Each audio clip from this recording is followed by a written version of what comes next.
All right, guys, so recently I had someone send me a message and they asked about how do I make a commercial gym conjugate friendly? And there are some things that we can do to make it more conjugate friendly. Now, is it going to be completely 100% conjugate compliant? Not necessarily. You're probably not going to have things like a glued ham raise or reverse hyper. You might not have the ability to push or pull a sled. Those are things that are certainly an integral part of the program. But there are some things that you can do to do really some of the core lifts that we do pretty regularly with a conjugate program. Now, while I was building the house I'm in right now, I was training at a commercial gym.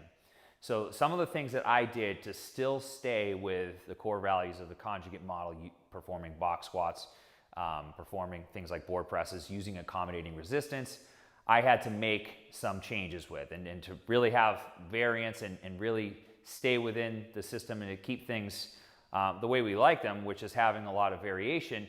There were a few things that I used and kept at my disposal. The first thing is I had a shoulder saver pad from Elite FTS, okay?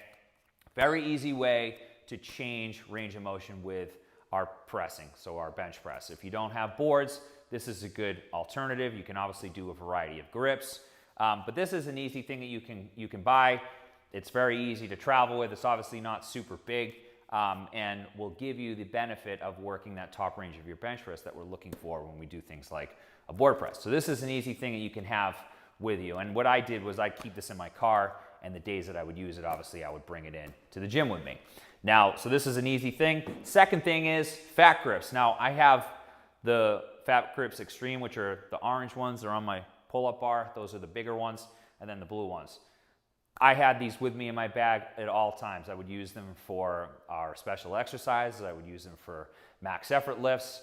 I would even use them for dynamic effort work from time to time when I felt like it. So these are an easy addition to just change up the grip on the implement that you're using. So I would highly recommend having a set of these.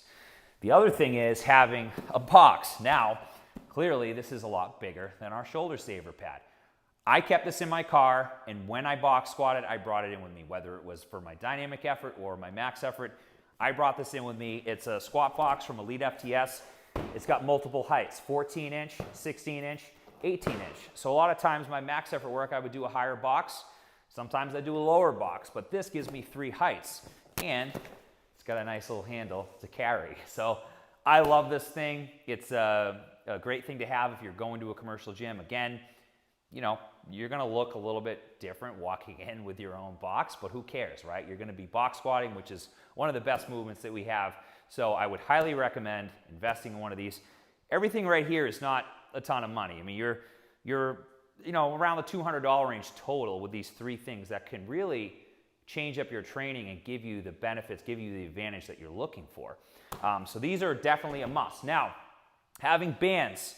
You can go on Elite FTS and get the Mountain Dog band kit, which is basically going to give you everything you need. I would use bands for my deadlifts where I would drape the band over the bar. I would use banded pushdowns, banded pull-aparts, banded pull-throughs, all my band variations for my tendon work as well as some hypertrophy work in there.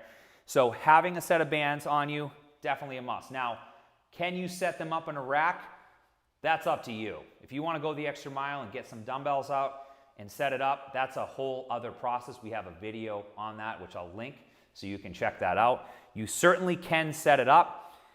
In a commercial gym, is it going to be optimal? You're going to have people moving around, people probably trying to steal your station. I don't know. To be honest, I can't remember if I used bands for my squats or not. I might have, but there are a number of ways that you could do it. If you have a rack that's got some pins like this one, you could certainly double loop the bands. But having a set of bands, whether or not you're going to use it for accommodating resistance is up to you, okay? I would definitely have the bands because there's still a lot of other things that you can use them for other than accommodating resistance. And with things like a speed pull deadlift, if you're doing a sumo deadlift or a conventional deadlift, you can drape the band over the bar, have it play out pretty well. So that's a must. Definitely have some bands. The last thing is really, do you want a set of chains? I've got some hanging over here. I've got some in my bucket. Now, I have a couple 100 pounds of chains. Am I going to bring a couple 100 pounds of chains with me to the gym? Definitely not. But one set of chains, these are 15-pound chains from Rogue. They're 5/8 chains. You could bring one of those in there with you And it really depends on whether or not, you know, your comfort level. If you want to drag a couple chains into the gym with you. Personally, I would do it. I don't think it's a big deal. You can use it for your max effort work, and you know, have that added benefit of using accommodating resistance. So that's another thing that I would say is optional. I wouldn't go for it. These 3 things here, definitely things that you want to add to your collection and bring with you for your training. And like I said, leave them in your car, do what you need to do. The other thing, I will say actually one more thing, is a pulling sled. Now, a lot of times I hear people say, I can't pull a sled because for whatever reason. Maybe it's cold where you live, maybe you don't have the surface. I had a pulling sled in my car. I would find places to pull it because I know the sled provides me the benefit of strengthening my posterior chain as well as an aerobic benefit. So that is a non-negotiable thing. Invest in a sled. Out of all the stuff, that's probably the best investment that you can get for your money. About $100, $120, and you can really take your training to the next level.